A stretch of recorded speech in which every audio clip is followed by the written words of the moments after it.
तू कर ना, दुसऱ्या करण्याचं नाव ठेवायला. तुला काय करायचं कर. ते काय मी नेता झालो मला म्हणून मला झालो. मला काय शिवाय देतात तुम्ही कटारे सर म्हणले आता 4-5 जोडे खाऊन घालतो तसं आम्ही जातो. आणि मी तरी या समाजाच्या नेत्याला नाव ठेवणाऱ्या लोकांना विचारतो, जे जे नेते झाले. आता योगायोगानं माहुलकरांची केस, आपल्या माहुलकर काय खासदार महात्म्याच्या केस जर सोडली तर समाजानं कोण्या माणसाला आमदार केलं? तुम्ही त्याने समाजाचं कामच केलं नाही असंही म्हणता अण्णाराव पाटील साहेब. ते लोक कोणी जे माणसं गणपतराव देशमुखाला कोणी समाजाच्या तिथले मतदार असतील, पण राज्यातले जे म्हणतात गणपतराव देशमुखाला काहीच केलं नाही. तू काय केलं बघ त्याच्यासाठी? ह्या सगळ्या गोष्टी तरुणांनी समजून घेतल्या पाहिजे. आणि विशेष सांगतो, ज्यांना ज्यांना राजकारणात जायचं, 2 गोष्टी, आरक्षण वेगळं, राजकारण वेगळं. समजून घ्या. राजकारणाशिवाय आरक्षणाला तुम्हाला गती मिळणार नाही, परंतु समाजामुळे राजकारण होते हे नाही. तुम्ही तिथं कर्तृत्व सिद्ध करावं लागेल. धनगर समाजात कितीतरी लोक असतील, मग त्याने काय प्रवृत्त केलं नाही? हा केलाच का केला? हा केलं त्याची सिद्धता तिथं कबूल दाखवली. आणि म्हणून समाजाच्या नेत्याने काही केलं नाही, ते आमच्या जीवावर नेता झाला असं म्हणणाऱ्या तरुणांनी सध्या बंद करावं. म्हणजे ही सध्या पिढी फार जोरात सुरू झाली. अण्णाराव पाटील, आज अण्णाराव पाटलांनी काही न मिळवता काम केलं. आमची हिंमत आहे त्याला काय म्हणायचं? मी तुम्हाला सांगतो, माझ्या एक राज्यामध्ये मी 1986ला पहिल्या वेळा सामील झालो. मी पक्षात जॉईन झालो. कधीही मी समाजाचा आतापर्यंत कितीतरी संघटना झाली, मी केली असती संघटना. मी राज्यमंत्री 2001ला झालो. सगळ्या संघटना माझ्या, तर धनगर समाजाच्या आहे.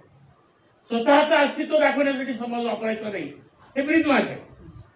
बघितलं असं एकदाही समाजाचा मेळावा घेऊन आमच्या पक्षाचा नेता तिथं बोलून, माझ्या पाठीमागे एवढा समाज आहे, मला काहीतरी द्या, असं म्हणणारे मी नाही. ते लोकांमुळेच आपला समाज घात झाला आहे. जे नैराश्य जे म्हणले आले, अशा म्हणणाऱ्यांनी लोक गोळा करून काही मिळवण्याची पद्धत केली, त्याच्यामुळे लोकांमध्ये नैराश्य आलं. आणि म्हणून लोक शहाणे करण्याचं काम तुम्ही करा.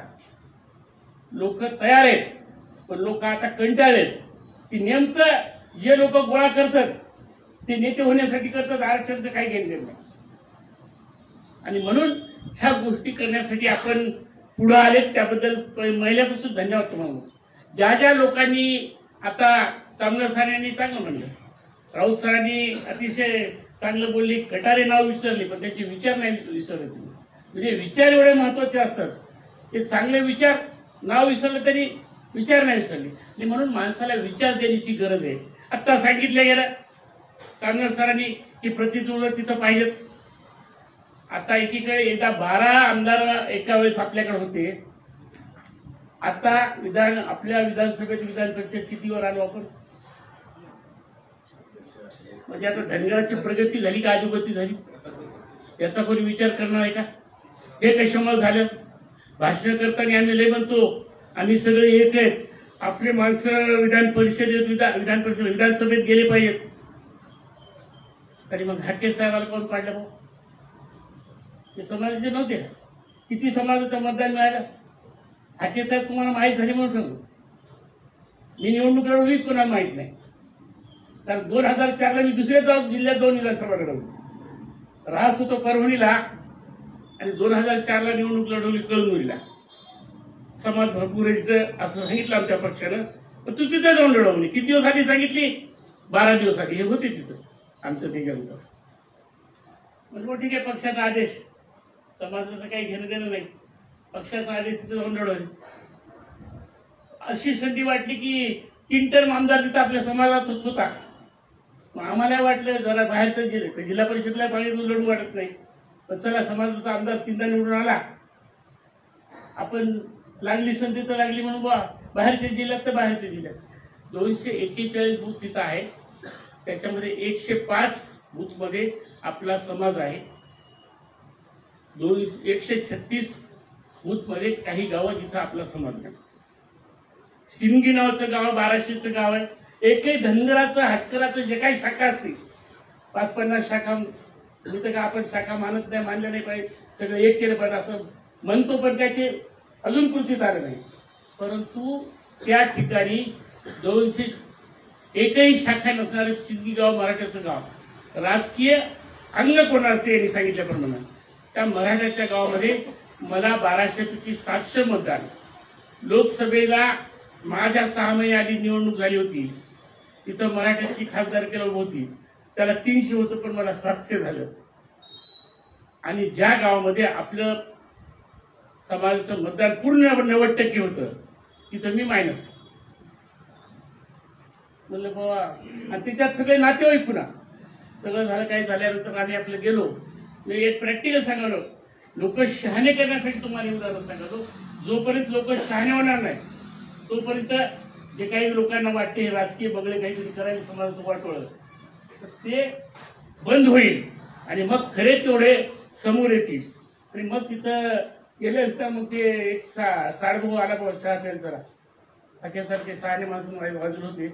म्हणजे साहेब गेलं तुमच्या विरोधात काम केलं, मग चहा प्यायला पण मी गेलो. म्हणलं ते मला साहेब त्यांना पुढचं असेल नाही हो म्हणजे तुमचा मी साडू पडतो. म्हणजे मग मी पटकन नाही याला सांगितलं होतं, म्हणजे तू आत्ता झालास की पहिल्यापासून आहेस?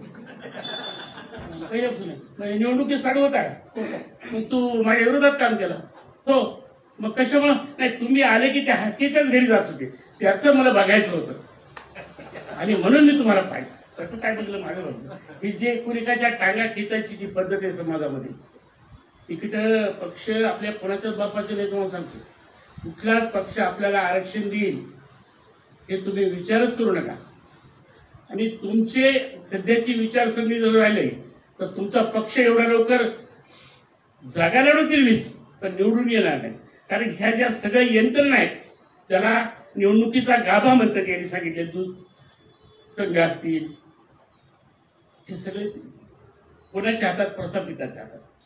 आणि सर्वच माणसं आपल्यासारखे, आता कोण बोलून गेलं, तुम्हीच बोलले मला वाटतं पहिल्या ह्याच्यात, की मी काय घाबरत नाही, संविधान मला माहिती आहे, असं सगळेच बोलू शकत नाही. सगळ्याच्या काही आर्थिक परिस्थिती असतात, कुठं अडचणी असतात, ऊस जात नाही, कुठं कारखाना जात नाही. त्यांनी म्हणलं पाहिजे समाजाला आणणारं तुम्हाला याच्यासाठी शहाणे करणे गरजेचं आहे की रावसाहेबांनी सांगितलं मिळाव्यासाठी यांनी 50 गाड्या दिल्या, त्यांनी 50 गाड्या दिल्या. पण रावसाहेबांनी हे नाही सांगितलं की 6 डिसेंबरला विदाऊट गाड्याचं भाकरी घेऊन जाणारे लोक सुद्धा या देशामध्ये आहेत. आणि हे जोपर्यंत आपल्या समाजात येणार नाही तोपर्यंत आपली काहीच प्रगती होणार नाही. कुठे कोणाच्या उघड्यावर आणि कुबड्यावर जर जगत असाल, जोपर्यंत तुम्ही एक संघ होणार नाहीत, तुमच्या आत्मनिर्भरतेसाठी तुम्ही 4 दिवस देणार नाहीत. आज तुम्हाला सांगतोय, मी माझ्या मोठेपणा सांगत नाही, पण हाकेत साहेब इथं आहेत.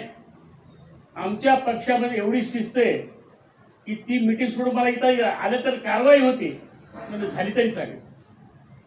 परंतु पहिल्यांदा आपलं अस्तित्व महत्वाचं आहे. आणि म्हणून ह्या गोष्टी करण्याच्या दृष्टिकोनातून आपल्याला सगळ्या पक्षात माणसं असले पाहिजेत, बिलकुल असले पाहिजे. त्या असणाऱ्या माणसाने तिथं आपलं अस्तित्व निर्माण केलं पाहिजे. मी जवळून बघितलं, मी पक्षामध्ये होतो, मी राष्ट्रवादीमध्ये होतो, मी शरद पवारच्या जवळचा होतो. मी आमच्या समाजाला खासदार करा म्हणून किती घंटे बैठक घेतली? 3 घंटे, 3 तास. पण मागाच होतो. मी भाजपचा अध्यक्ष झालो, जिल्हाध्यक्ष, नगरपंचायतीचे तिकीट माझ्या हातात आले, मला मागायचं काम नाही पडलं. कोणाला द्यायचं मी देऊ शकलो. प्रक्रियेमध्ये जोपर्यंत आपले माणसं जात नाही, मागणं आणि देणं ह्या 2 गोष्टीमध्ये फरक आहे. आणि म्हणून तुम्हाला राजकारण, तुम्हाला सत्ता घ्यायची असेल तर तुम्हाला प्रक्रिया समजली पाहिजेत. आपण काय देऊ शकतो, त्या ठिकाणी कसं जाता येईल हे पाहिलं पाहिजे. लोकांना मला येडत काय 11 महिन्याची आमदारकी सोडली म्हणली आहे. अर्धे लोक म्हणू लागले लयच येड आहे म्हणले, आमदारकी सरपंच सोडत नाही म्हणले, त्यांनी आमदारकी सोडली. काय करावं? बायको सुद्धा झाली मला, तुम्हाला हात नाही गेलं. आता कशाला म्हणती सर, तेव्हा पाहायला पाहिजे लग्न करताना, आता म्हणून काय फायदा? तसं आहे तसं पाहिजे.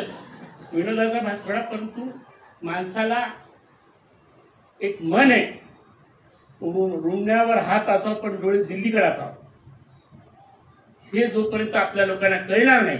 आणि म्हणून आणणारा प्रश्न, आज आम्ही या ठिकाणी आमच्या पक्षाचा कार्यक्रम सोडून याच्यासाठी झालो की आज तुम्ही 25-30 वर्षापासून लढवलेले नेते असून तुम्ही प्रक्रिया, यांनी सांगितलं कुठेतरी टाटा वेळेसाठी तुम्ही काही चॉकलेट घेतली नाही, म्हणजे लाभाचं पद कुठं काही घेतलं नाही. अजून एकदा आरक्षण मिळेपर्यंत तुम्ही घेऊ नका, माणसं पेटवा, आम्ही आमचं सगळं सोडून देऊ. आम्हाला कधी मोठेपणा नाही, महात्मे साहेबांना आम्हाला असंच फसवलं.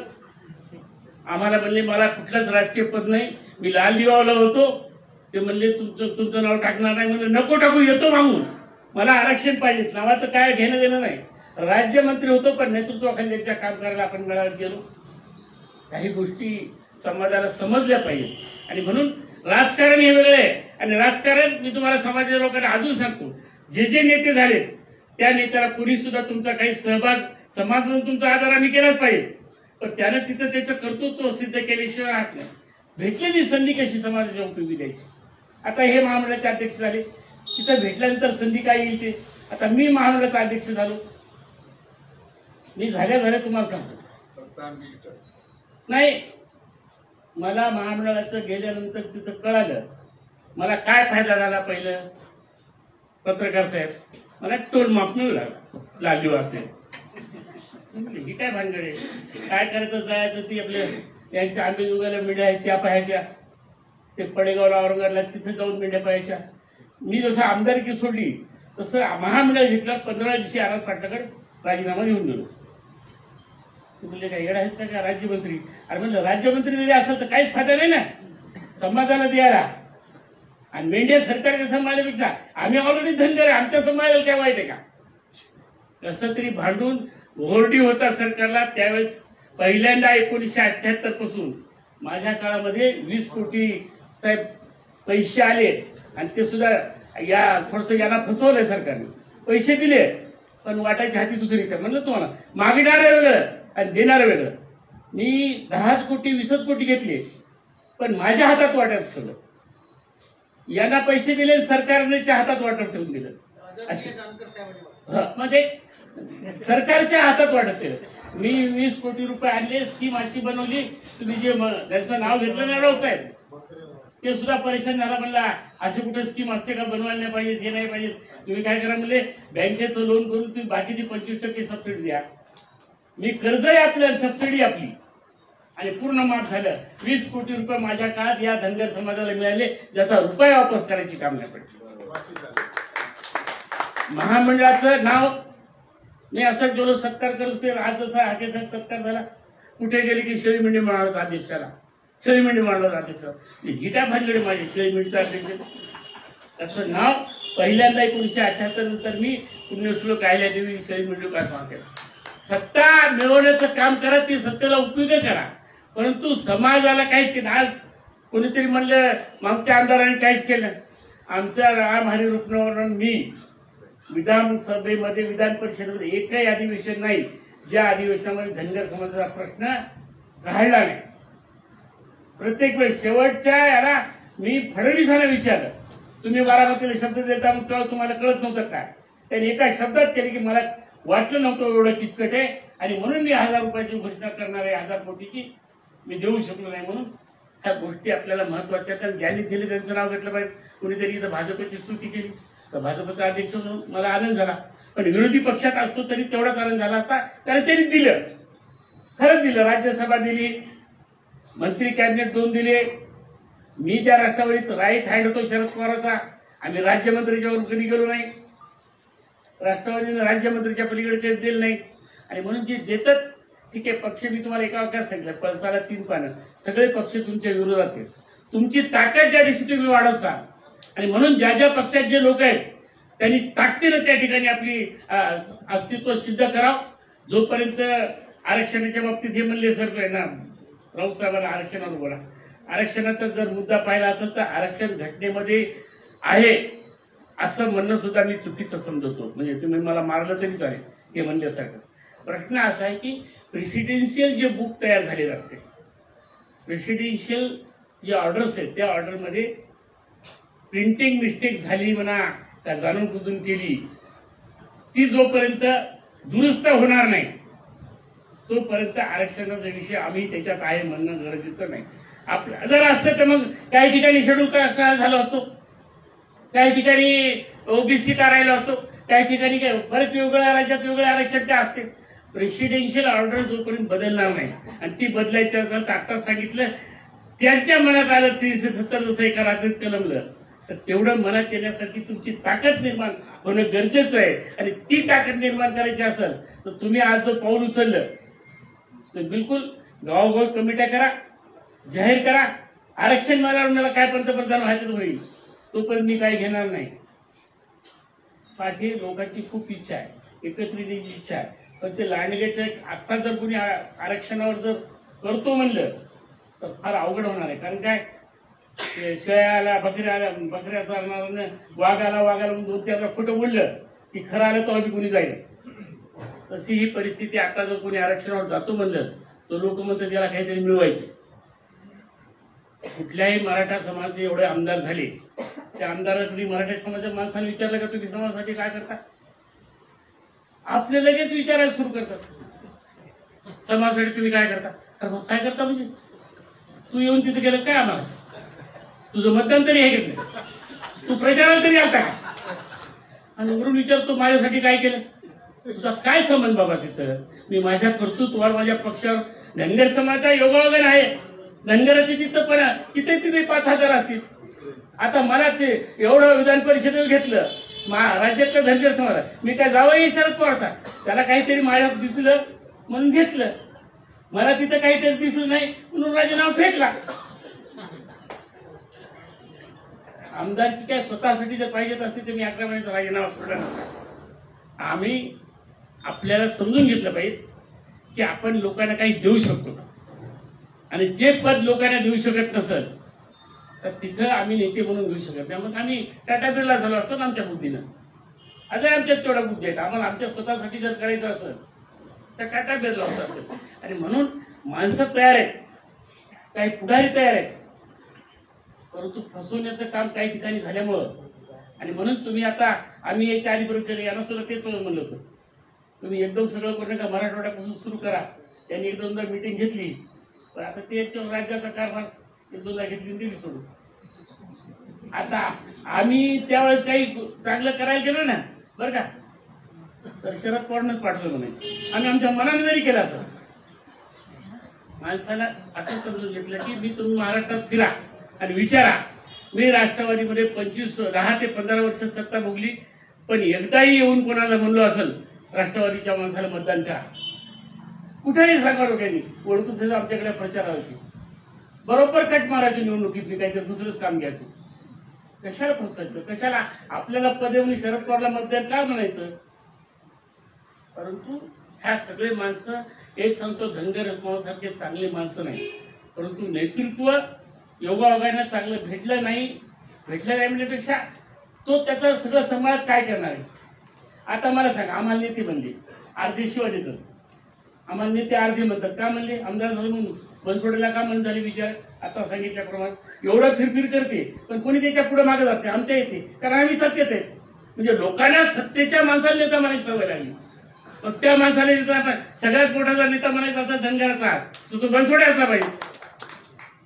करता तुम्ही तसं?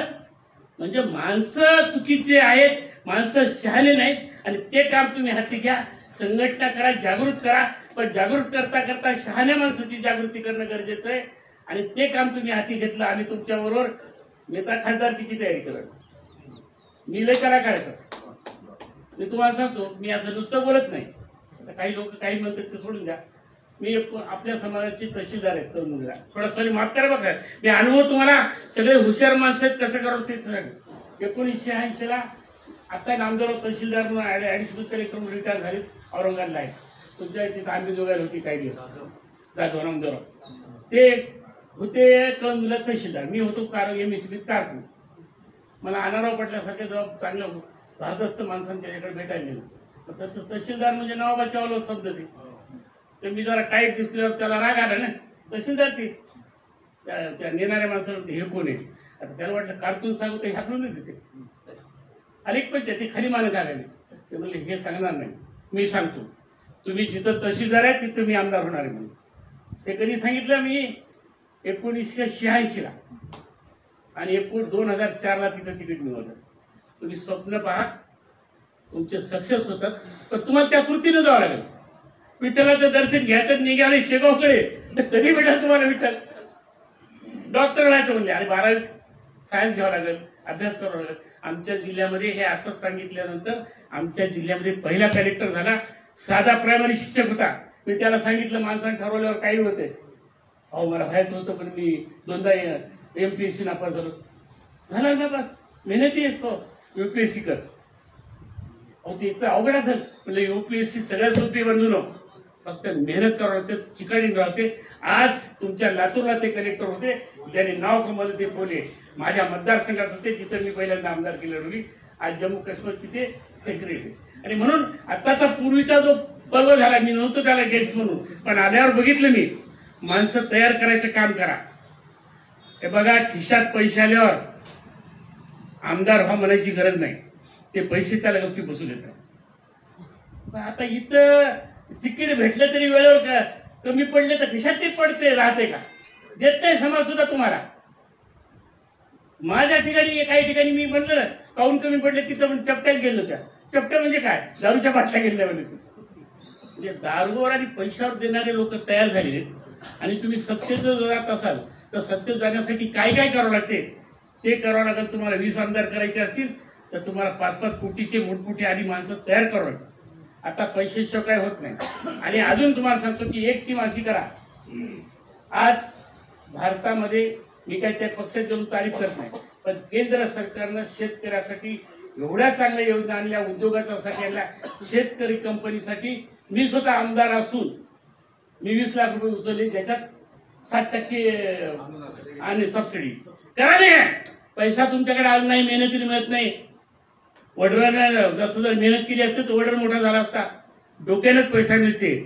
आणि म्हणून 60% सबसिडीच्या योजना केंद्र सरकारला ते करणाऱ्या टीम करा.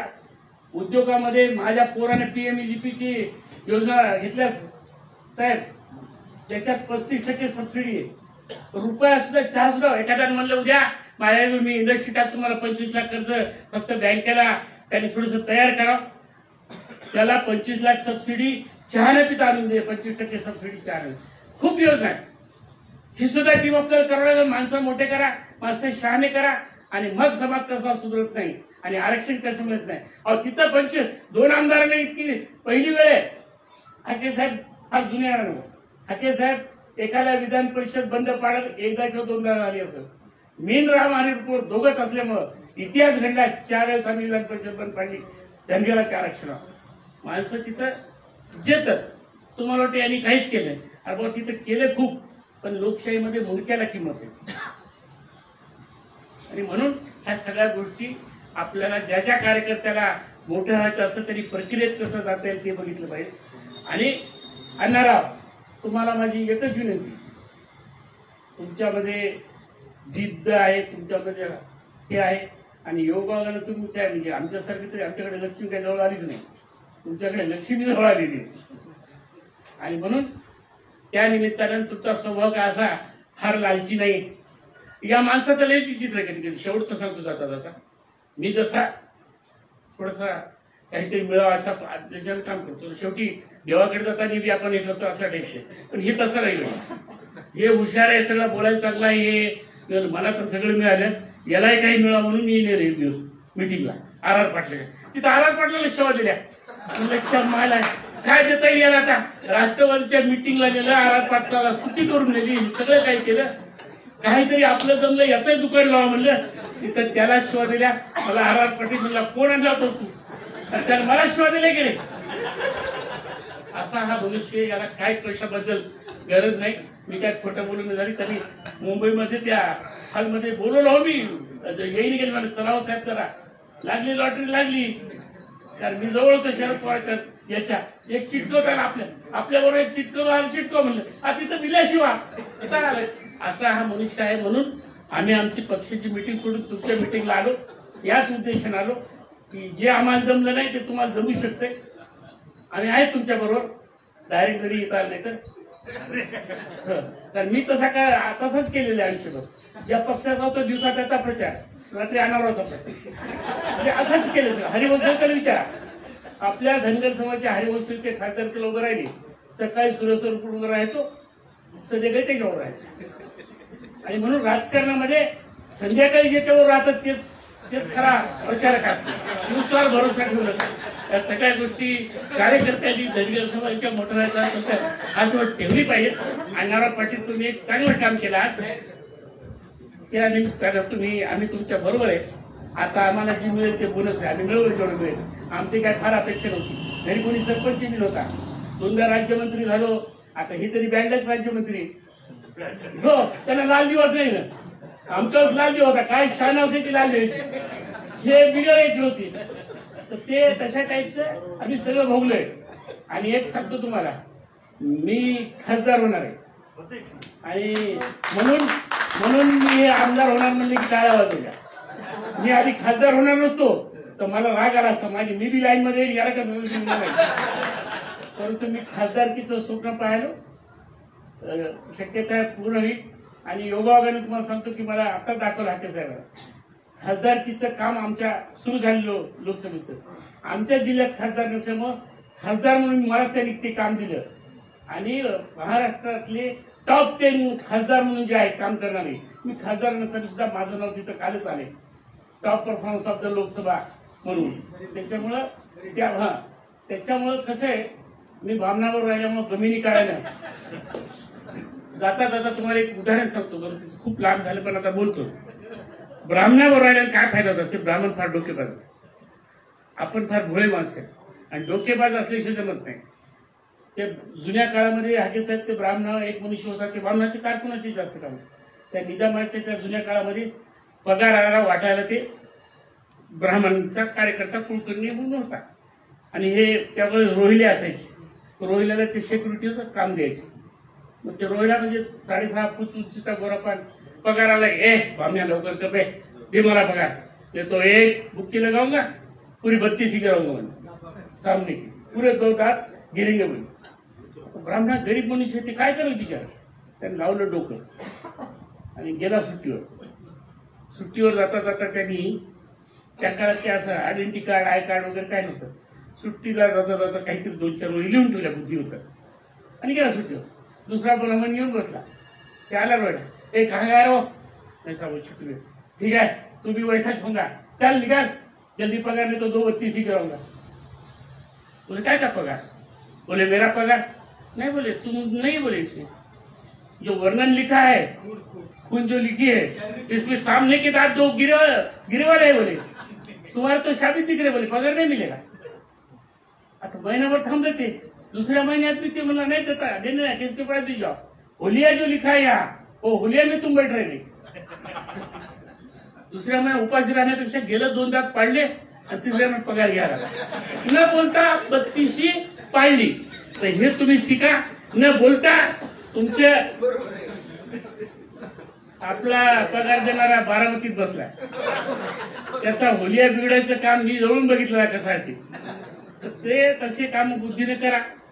त्याला अजून सुद्धा कळण झालं एवढं कुठे आमदारकी सोडून कसा गेला. परेशान आहेत दोघे काका पुतण्या. आणि अजून मी एकदा भेटलो नाही त्याला. सोडून गेल्यावर मी 2दा प्रयत्न केली की कसे वागवतात आपल्याला. पण एक निरोप दिला होता करुणाच्या काळात, तर पवार साहेब किती मिनिटात पण 5 मिनिटात. अरे म्हणलं हाय वजन गेलो तुम्ही, कारण ते हुशार माणसं. आणि म्हणून मी तुम्हाला या गोष्टी कशासाठी सांगलो, तुम्हाला जागृती तर करणं आहे, जागृतीबरोबर माणसं हुशार बी करणं गरजेचं आहे. आणि संख्या आपली खूप मोठी आहे, चांगली आहे, परंतु बोलतात की आपला मनुष्य निवडून आला पाहिजे. आणि निवडणुकीच्या वेळेस नेमकं हाकेला झालं, मला झालं, अजून अशी कितीतरी पाडलेली. एक सांगतो, उभा राहिला मनुष्य पडला तरी चालेल, पण आपल्या समाजाचं मत आपल्यालाच मिळालं पाहिजे, काउंटिंग होईल. नाही तर हे कुठल्या राहिले यांचे ते बहुजन आघाडीची माणसं काय निवडून येणार आहेत, मग त्याला कशाला मतदान द्यायचं. आमच्यासारख्याला सांगितलं पाहिजे, नाही ती करा, वक्ष त्यांचा. आम्ही तुम्हाला कौतुक करतो, आम्ही भिकारी आहेत, तुम्ही तुमचे मालक आहेत. आम्ही आमचं तिकीट मागायला भीक मागावं लागेल, तुम्हाला द्यायचंय, एमगट तुम्हाला द्यायचंय. तुम्ही स्वतंत्र पक्ष काढलेत ही तुमचं आमच्यापेक्षा मोठं कर्तृत्व आहे. आणि मग असे माणसं आपले जर असतील तर त्या माणसांनी पुढे येऊन ज्या काय गोष्टी अमुक समाजामध्ये उणी होईल त्या सगळ्या पुरं करावं. आम्ही तुमच्या बरोबर आहे. आमचं काय आजूबाजूला व्हायचं ते होईल, पण त्याच्यामुळं नाही होत काहीच नाही. मला माहिती ना, काही नव्हतं ते एवढं मिळवलं काय होते. त्याच्यामुळं आपण पुढे जा, आम्ही आपल्या बरोबर आहे. संघटना करा, गावोगावी करा, सध्या मराठवाड्यात घ्या. तुमचं पाहून बरोबर पेटतील. जसं आता सांगितलं ना रसाळ, तुम्हाला एकदा भेटली त्याला पळून यावं लागलं. मी तर मिटिंग सोडवलं होती तरी काय मिळाले. ते कर्तृत्व तुमच्याकडे आणि मग त्या कर्तृत्वाचं तुम्ही ते करा. आम्ही हाके साहेब झालं, आम्ही झालं, कुठेही जरी असलो तर तुमच्या बरोबर आहेत एवढं